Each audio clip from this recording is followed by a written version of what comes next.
오늘의 말씀은 열왕기하 16장 1절로 4절입니다. 르말리아의 아들 베가 제17년에 유다의 왕 요담의 아들 아하스가 왕이 되니 아하스가 왕이 될 때에 나이가 20세라 예루살렘에서 16년간 다스렸으나 그의 조상 다윗과 같지 아니하여 그의 하나님 여호와께서 보시기에 정직히 행하지 아니하고 이스라엘의 여러 왕의 길로 행하며 또 여호와께서 이스라엘 자손 앞에서 쫓아내신 이방 사람의 가증한 일을 따라 자기 아들을 불 가운데로 지나가게 하며 또 산당들과 작은 산 위와 모든 푸른 나무 아래에서 제사를 드리며 분향하였더라. 오늘 하나님의 말씀은 인생의 궤도를 수정할 때, 인생의 궤도를 수정할 때라는 말씀으로 여러분과 은혜를 나누길 원합니다.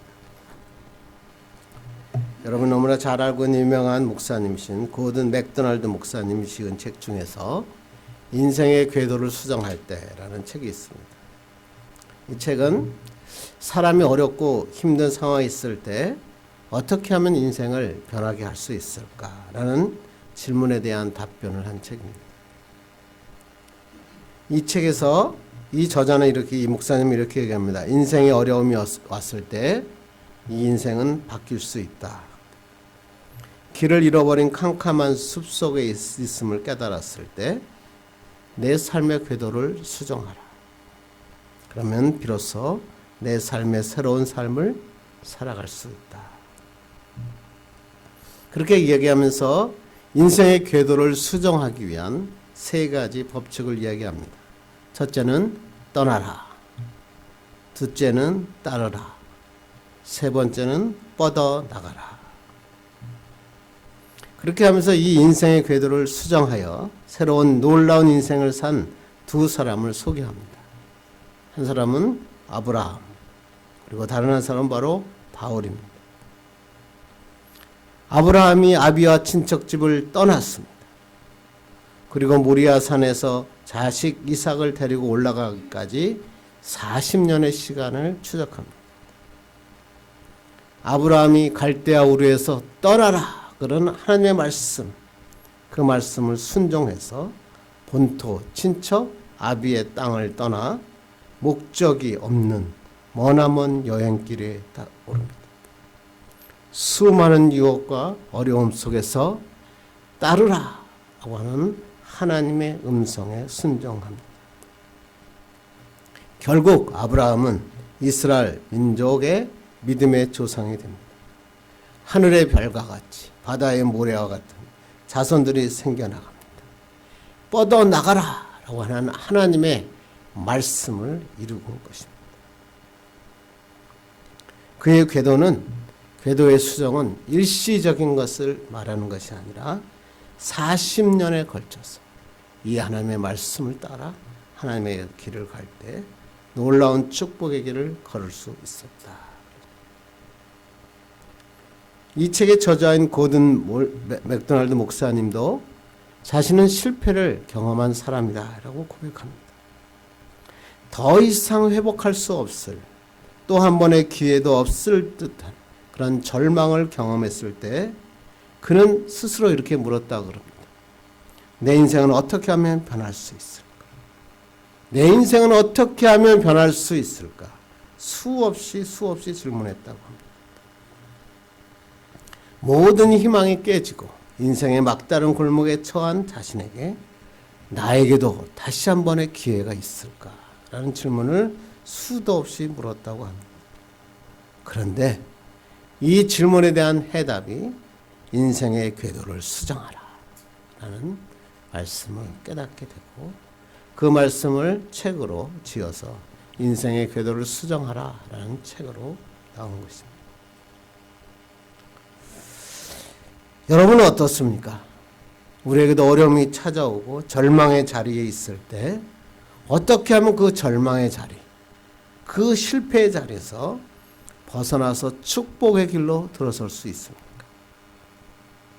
그냥 결론부터 얘기하면 여러분의 인생의 궤도를 수정하는 것입니다. 잘못된 길을 가던 인생의 궤도를 하나님의 신앙의 궤도로 바꾸는 것입니다. 그러면 하나님이 축복하십니다. 궤도라는 말은 뭐죠? 수레바퀴가 지나가면서 자국을 남긴 길, 영어로는 트랙이라고 하죠. 행성이나 인공위성도 일정한 궤도를 가지고 돌죠. 기차, 전철, 레일을 깔아놓고 그 레일 위를 돌게 되어 있습니다. 배도 그렇고 비행기도 마찬가지입니다. 바다에 길이 없는 것 같은데 다 바다에도 궤도가 있습니다. 비행기 하늘에도 길이 있다는 것입니다. 그런데 만일 기차가 그 레일을 벗어나면 땅에 곤두박질됩니다. 그리고 계곡에 떨어집니다. 큰 사고를 당하고 맙니다.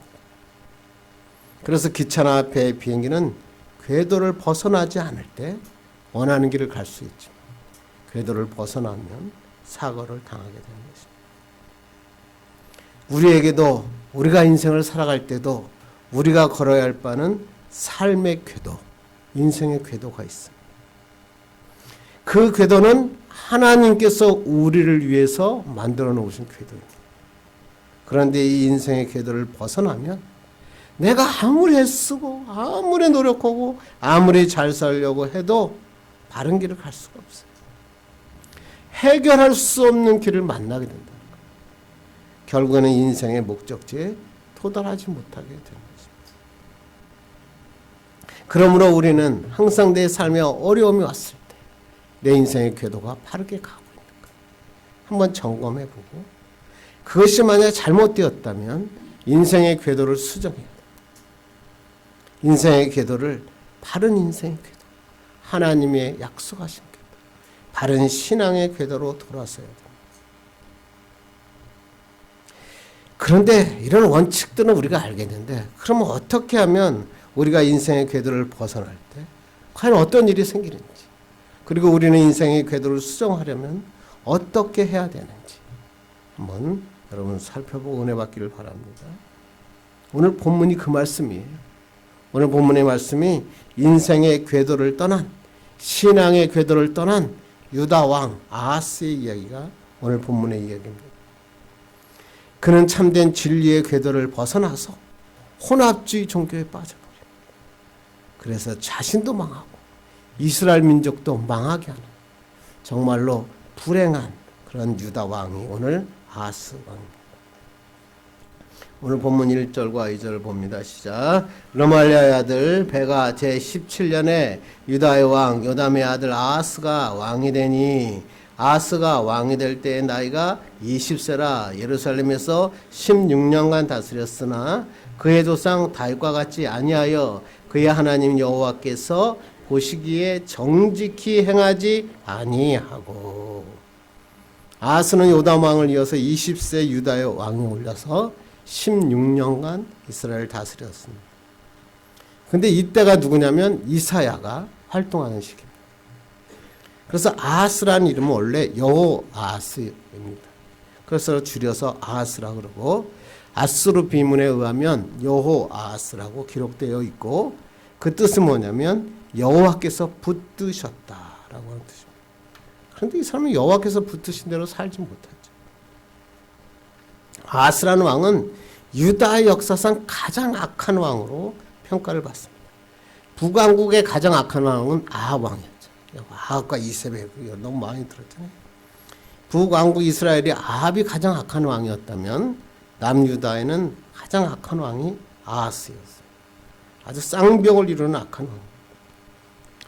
그는 오늘 성경에 보니까 유다 왕임에도 불구하고 다윗과 같은 길을 걷지 않고 여러 왕들이 걸었던 잘못된 길로 갔다. 그러니까 유다의 왕을 평가할 때 항상 기준은 다윗 왕이었습니다. 왜? 다윗은 하나님의 마음에 합한 자다. 이런 말씀을 칭찬을 받았기 때문에 항상 다윗이 기준이었습니다. 그런데 오늘 아하스는 보니까 다윗의 길을 걷지 않았을 뿐만 아니라 어떻게 해서 여호와 보시기에 정직히 행하지 아니하였다라고 기록하고 있습니다. 그리고 3절을 한번 읽겠습니다. 시작. 이스라엘의 여러 왕의 길로 행하며 또 여호와께서 이스라엘 자손 앞에서 쫓아내신 이방 사람의 가증한 일을 따라 자기 아들을 불 가운데로 지나가게 하며. 불행한 사건이 오늘 성경에 나오죠. 아하스는 이스라엘 여러 왕의 길. 이스라엘 여러 왕의 길이 뭐죠? 북이스라엘 길은 뭐랬죠? 금송아지를 만들어 숭배했잖아요. 바알을 섬겼다. 아하스가 그 길을 따른 거예요. 이스라엘의 여러 왕의 길로 행했다라는 것은 유다 왕의 두 왕, 오늘 여호람과 아하시아를 소개할 때 나타났던 거죠. 이 사람은 뭐야?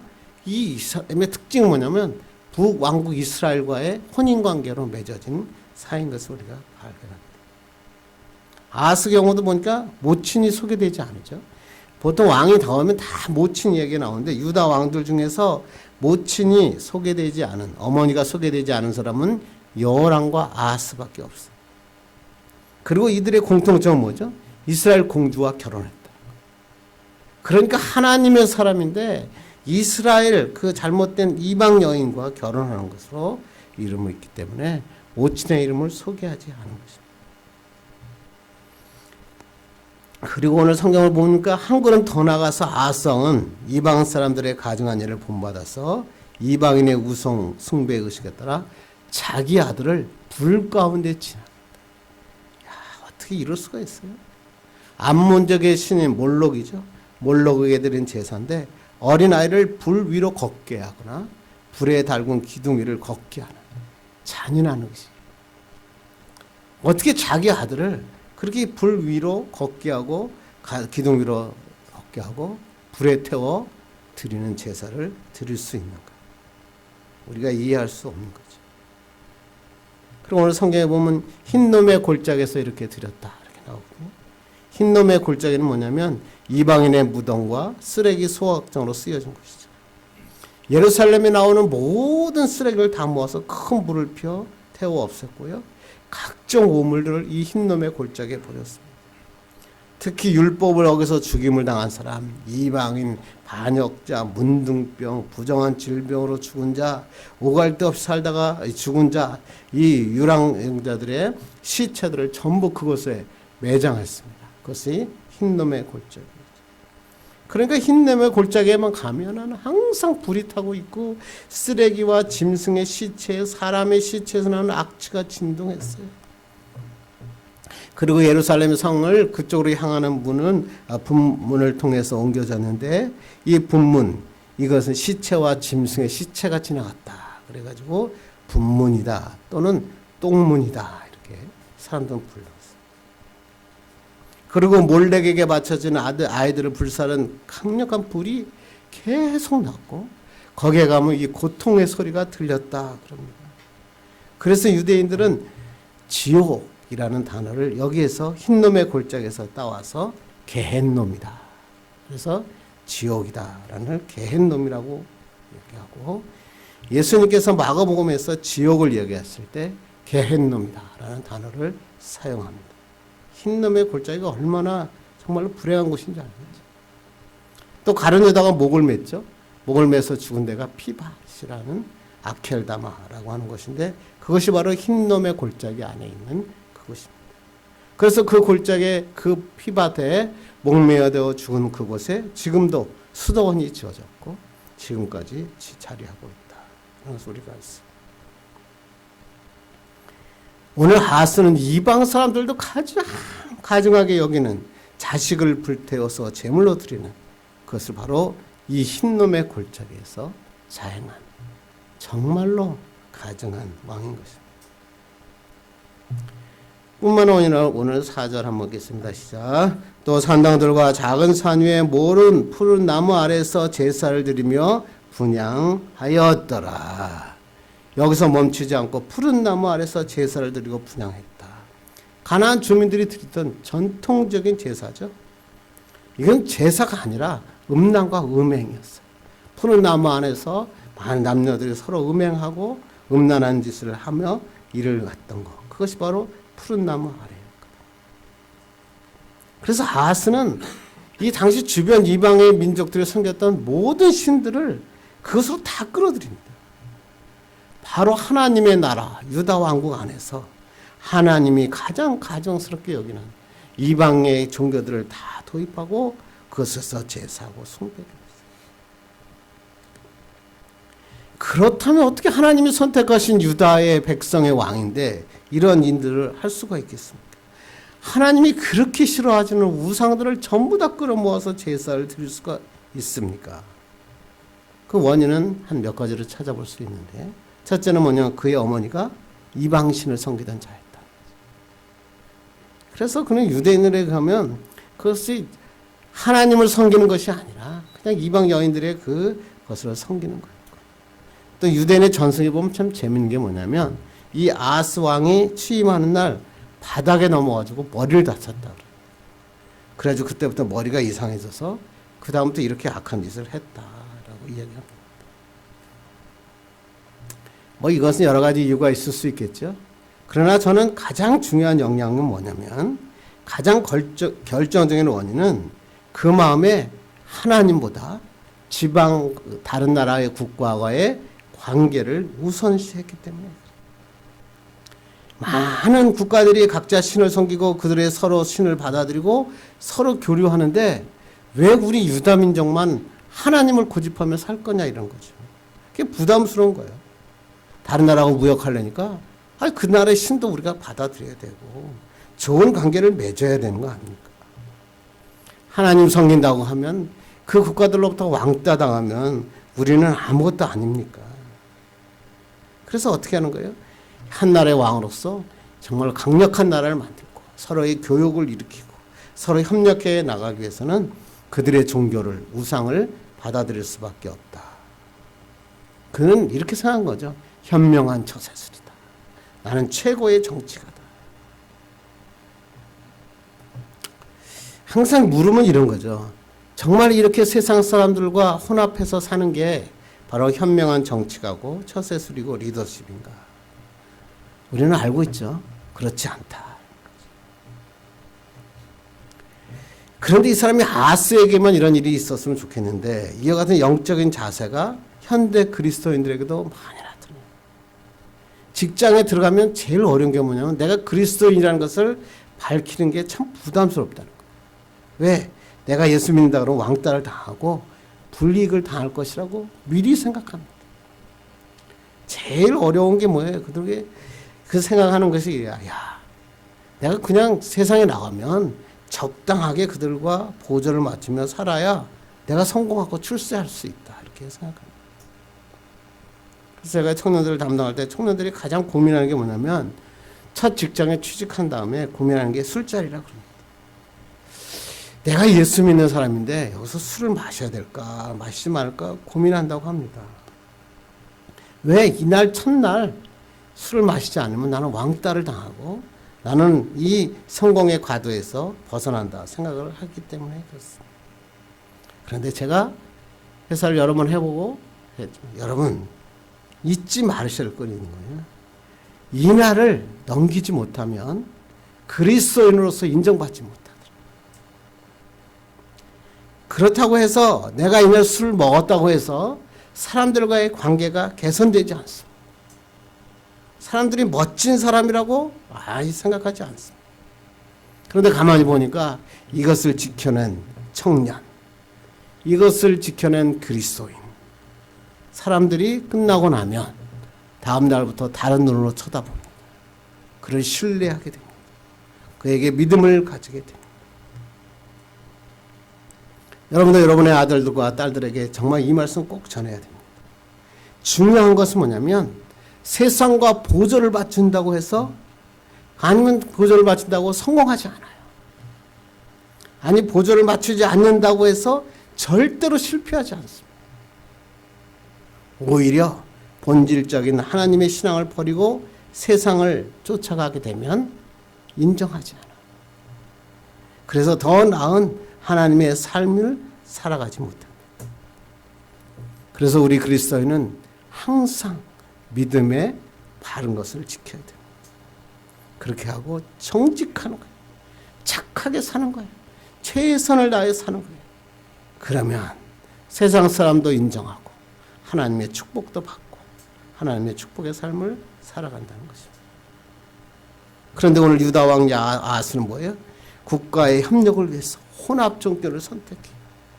이 혼합종교를 선택하니까 이 많은 나라들이 우리에게 막 교역의 길이 터지고 외교관계가 열려지고 부강한 나라가 될 것이다 라고 아하스 왕은 생각했습니다.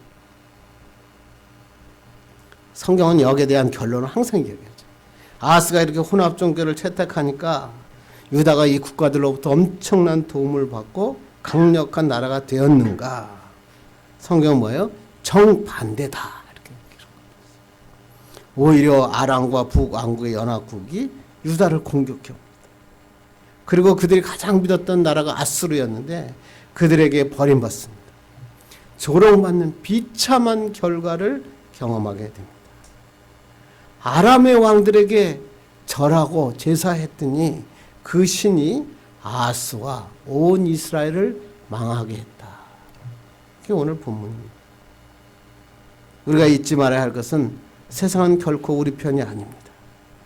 하나님을 버리고 세상을 선택하면 인생길에서 성공하고 부유할 것 같아요. 잠시 그럴 것 같아요. 그런데 결코 그렇지 않습니다. 지금 제가 항상 보면서 그렇습니다. 지금 그때 하나님의 믿음의 길을 지켰던 자는 지금 만나도 잘 살고 있어요. 하나님의 축복의 삶을 살 수 있어요. 왜? 그 사람들이 세상이 우리의 인생을 책임지지 않습니다. 아니, 책임질 수가 없습니다. 그래서 우리는 어렵고 힘들 때 믿음의 중심을 견고하게 해야 돼요. 세상 사람이 변질된다고 우리 따라가면 신앙의 본질에서 떨어져요. 절망의 늪으로 빠지게 됩니다. 그래서 우리는 세상에 엄할수록 하나님만 붙들고 나가는 사람이 되기를 간절히 바랍니다. 그들이 해줄 것 같은 거 있잖아요. 그들이 우리에게 도움을 줄 것 같고 내 인생길을 인도할 것 같죠? 거품에 불과해요. 그런데 하나님을 붙잡으면 세상에 왕따 당하고 실패할 것 같지만 하나님이 성공하게 하세요. 세상 사람들의 부러움의 대상이 되게 하세요. 예수 믿는 사람은 참 다르다. 여러분이 어느 직장을 가고 어떤 사회에 가든지 여러분을 보고 사람들이 이야, 예수 믿는 사람은 정말 다르구나. 이 말만 들으면 성공합니다. 그러므로 우리는 인생의 궤도를 바르게 해야 돼요. 특히 어렵고 힘들 때 우리의 인생의 궤도를 수정하셔야 돼요. 잘못된 길로 가니까 그렇거든요. 그렇게 하나님의 인생의 궤도를 수정해야 하나님이 역사하세요. 새로운 길을 열어주세요. 하나님이 축복해 주시고 책임져 주세요.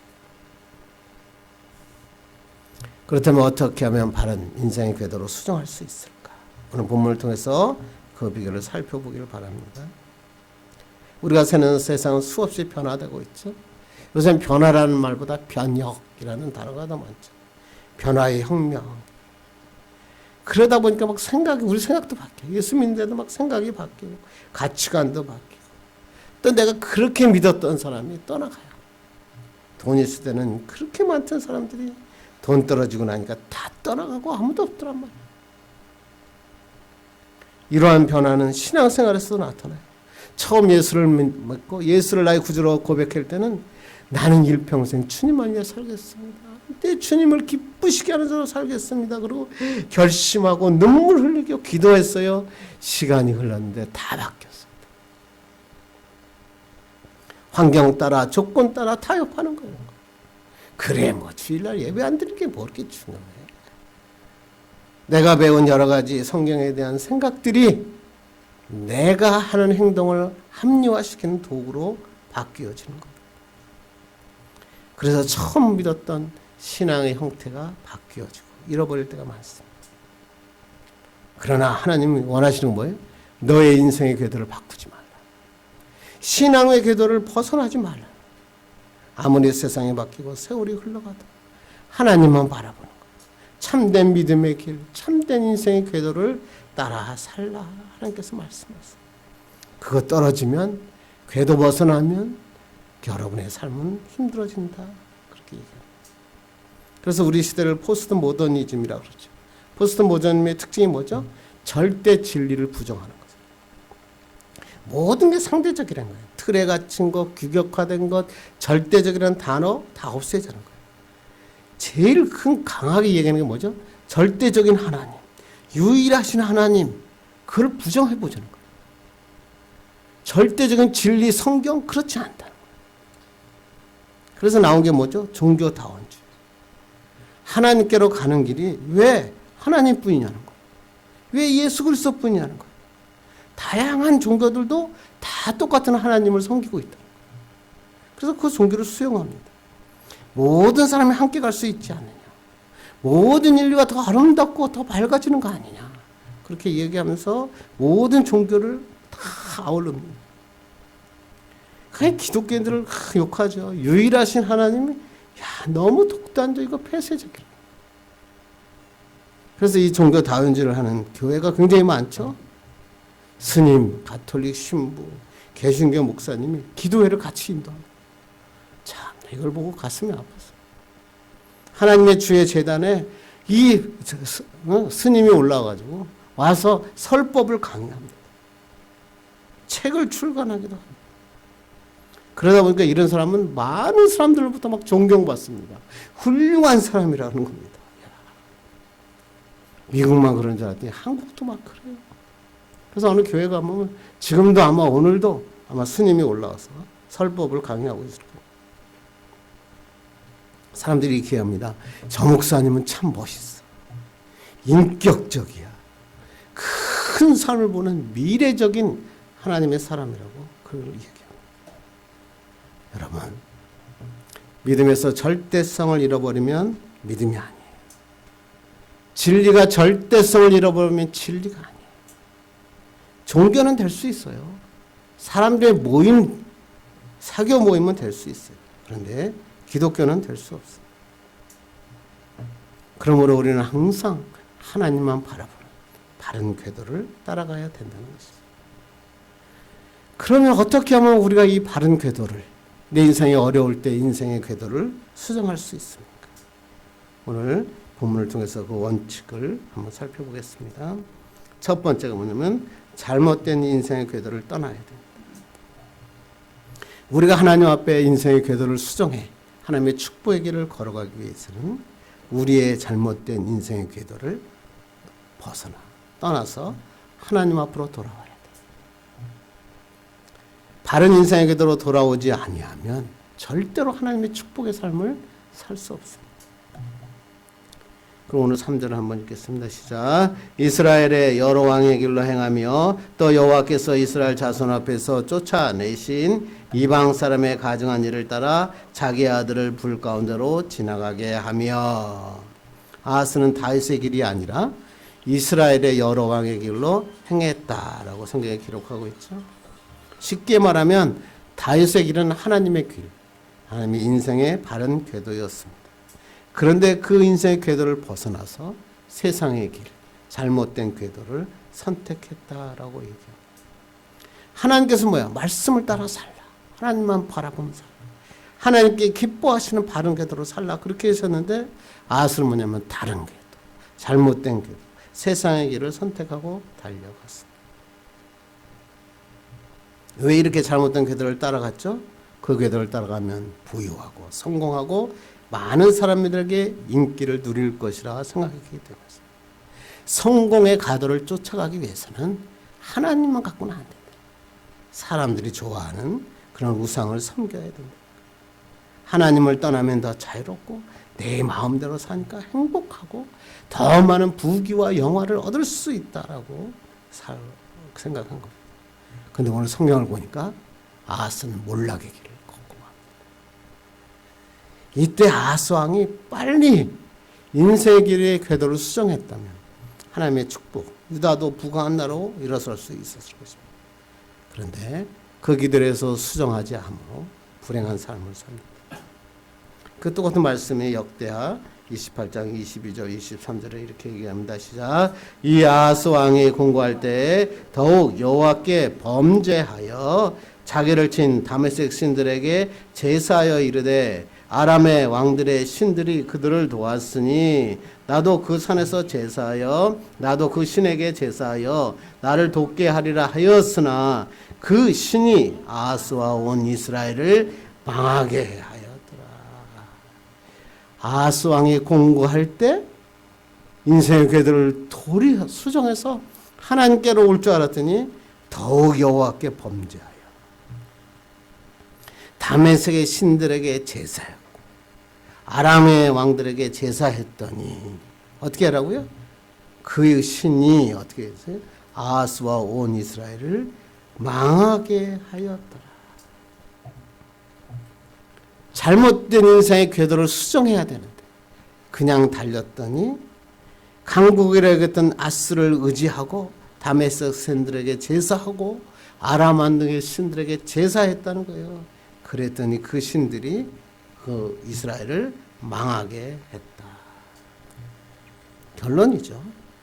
잘못된 인생의 궤도를 달려가면 그들이 날 도와줄 거라고 생각하죠. 그러나 그들이 나를 망하게 하는 거예요. 그러므로 우리가 힘들고 어려울 때, 내 인생이 지금 바닥이라고 생각할 때, 더 이상 내려갈 데가 없다고 생각할 때 내 인생의 궤도를 점검하는 거예요. 오늘 아하스가 그렇잖아요. 다 아하스가 공고할 때 여러분의 인생의 궤도를 바꾸셔야 돼요. 하나님의 인생의 궤도를 바꾸시면 하나님이 함께 하시는 거예요. 이걸 뭐라 그래요? 임마누엘. 임마누엘의 역사가 시작됩니다. 이거 똑같은 사람 얘기가 누가복음에 보면 예수님께서 말씀하시죠. 누구죠? 탕자. 어떤 사람에게 두 아들이 있었어요. 둘째 아들은 아버지를 떠나서 마음대로 살고 싶었죠. 그러나 아버지에게 자기 몫을 달라고 때를 씁니다. 아버지는 다 알았어요. 이 아들이 유산을 받아나가면 다 낭비하고 아무것도 남지 않은 것을 알고 있었어요. 그런데 아버지는 그 아들에게 유산을 다 떼어줍니다. 그때 아들은 이 돈을 가지고 타국으로 갑니다. 아마 이런 확신을 갖고 있었겠죠. 야, 이제 내가 자유로운 자가 되었다. 아버지 품에서 떠나서 난 자유를 누리며 살았다.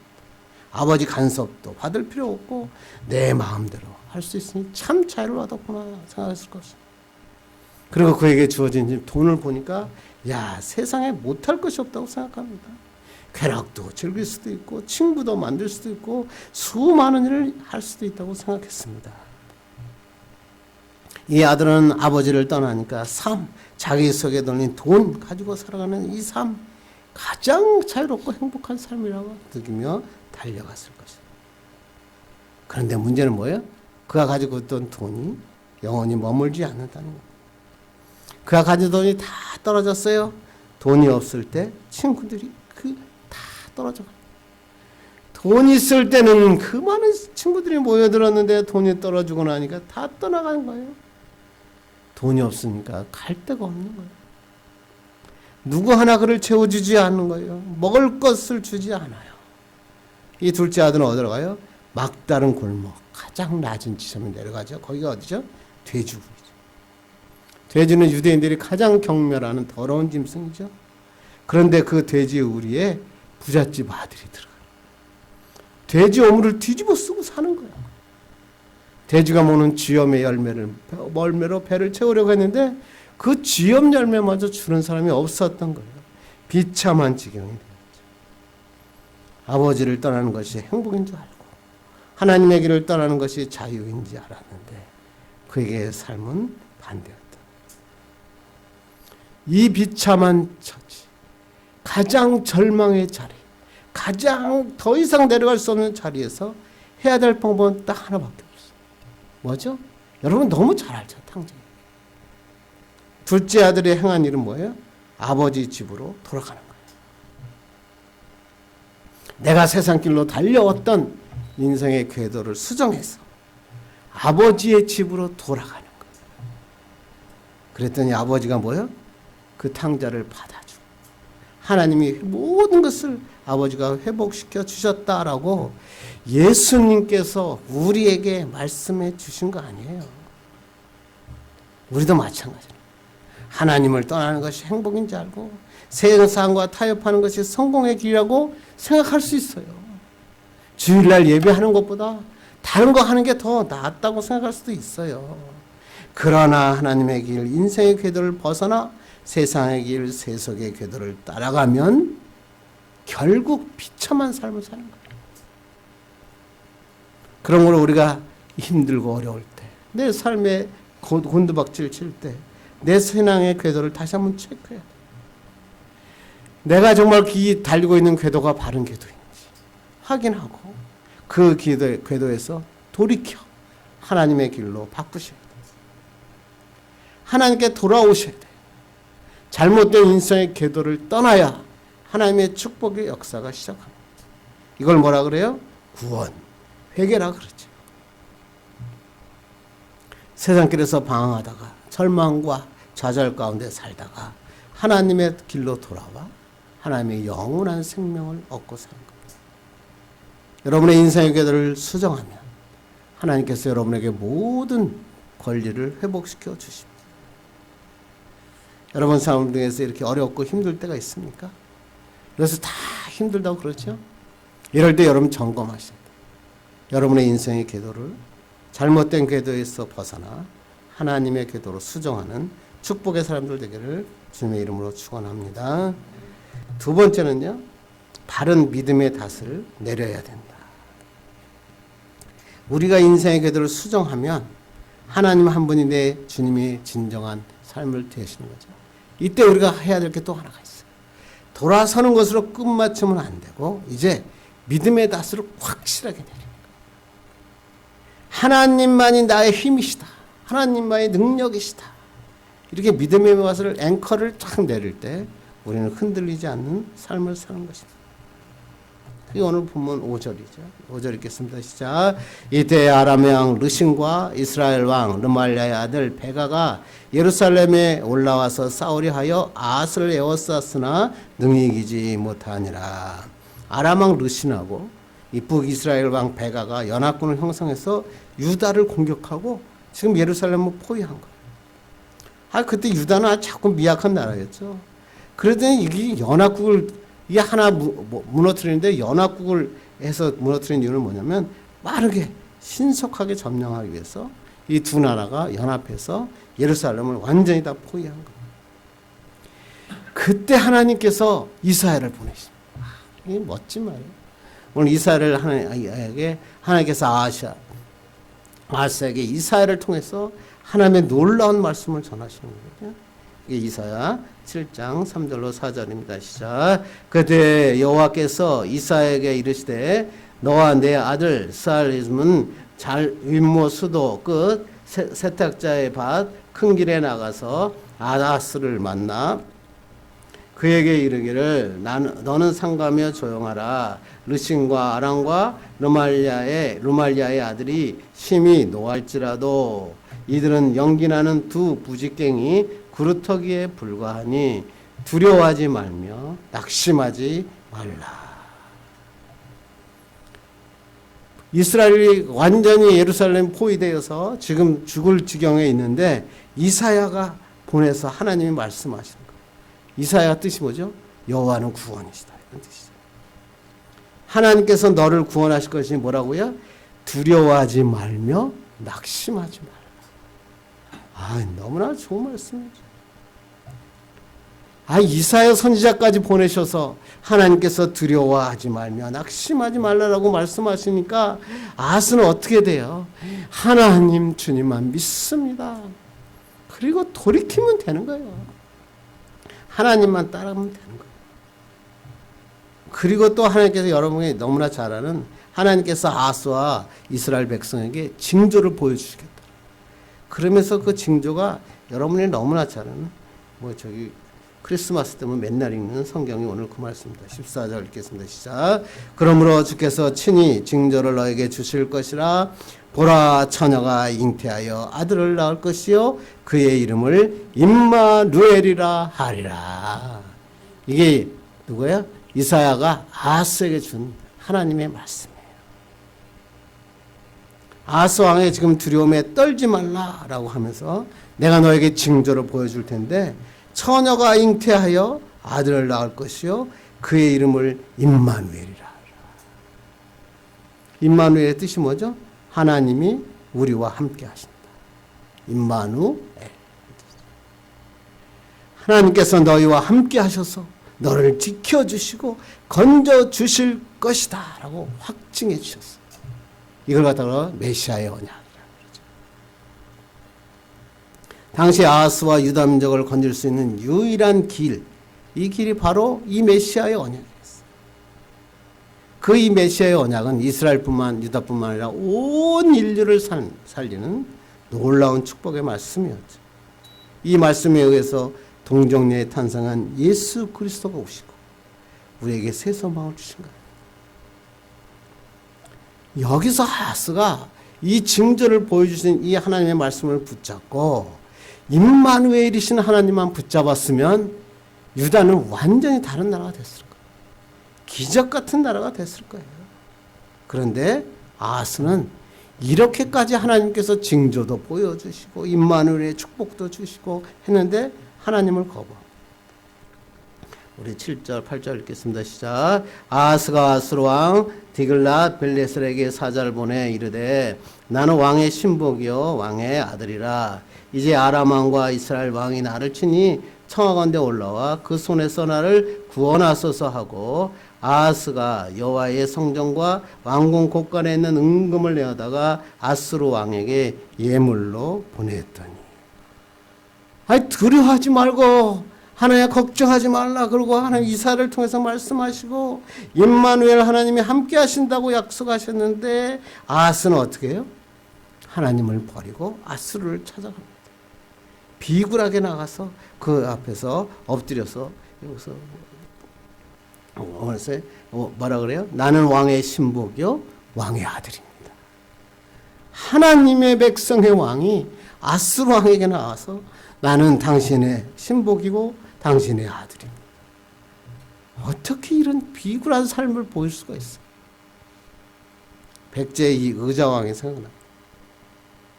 어떻게 이렇게 하나님의 왕, 하나님의 백성의 왕이 이런 비굴한 삶을 보여줄 수 있을까요? 원인은 하나님의 궤도를 벗어났기 때문에. 그리고 아하스는 왕에게 비유를 맞추기 위해서 성전 안에 있는 모든 기구들의 껍데기를 벗겨가지고 금을 다 받죠. 위치들을 또 다 바꿔요. 제단도 바꿔요. 쭉 읽어보면 성전문 자체를 아예 폐쇄를 해요. 아수르한테 잘 보여요. 여기서 아하스는 결정적으로 몰락하고 맙니다. 하나님을 붙들라고 이사야 선지자까지 보내서 말씀을 전했는데 하나님을 붙잡지 않고 세상의 권세를 가진 왕을 붙잡았다. 여러분의 인생의 참된 회복과 비결도 여기 있죠.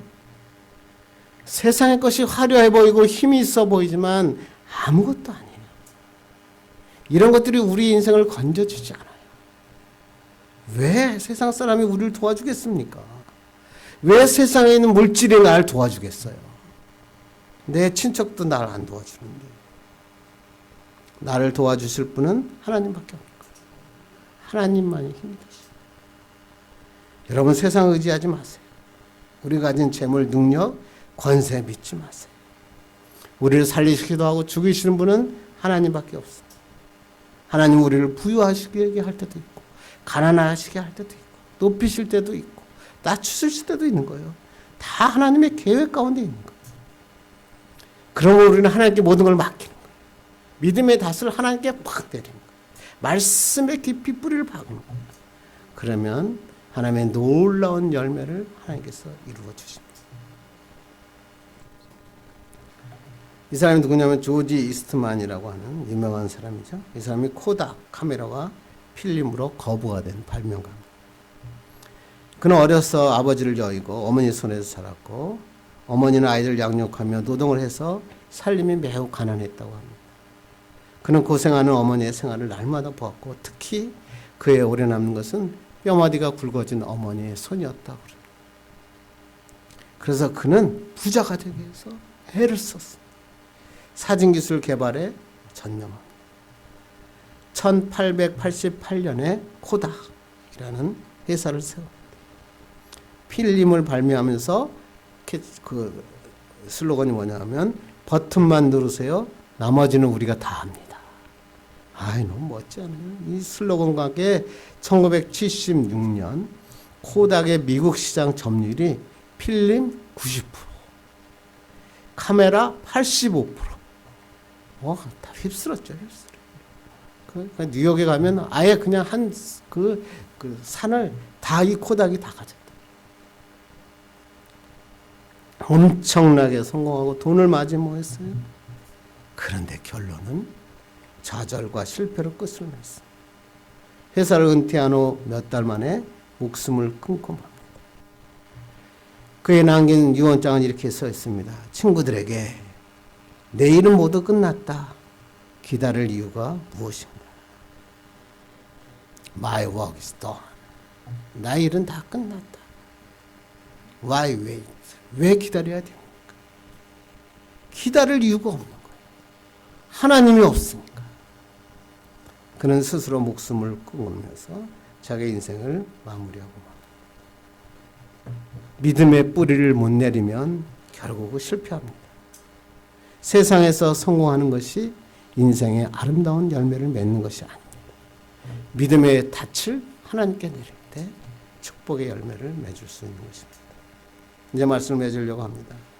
세상은 빠르게 변하고 우리는 힘들 때가 많이 있어요. 내가 어려움이 왔을 때 우리는 항상 생각해야 돼. 내 정말 가지고 있는 궤도가 바르게 가고 있는가. 내 궤도를 한번 점검하고 여러분의 인생의 궤도를 수정하시기 바랍니다. 하나님의 바른 궤도로 달려오시는 거예요. 옛날에 잘못된 궤도를 버리시고 떠나서 하나님이 원하시는 바른 길로 달려오는 거예요. 그리고 달려갈 때 흔들리지 말아야 돼요. 앵커를, 믿음의 닻을 하나님께 꽉 뿌리박는 거예요. 주님만이 할 수 있습니다. 그럴 때 하나님께서 우리에게 놀라운 축복도 우리에게 허락하십니다. 이제 얼마 남지 않았죠? 금년이 얼마 남지 않았다고 시간이 그냥 무의미하면 안 되죠. 이 시간에 내가 하나님을 위해서 무엇을 할 것인가?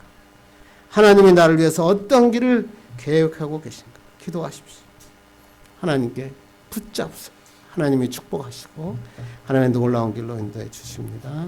하나님 이런 축복의 사람들 되기를 주님의 이름으로 축원합니다. 기도하겠습니다. 하나님 아버지 감사합니다.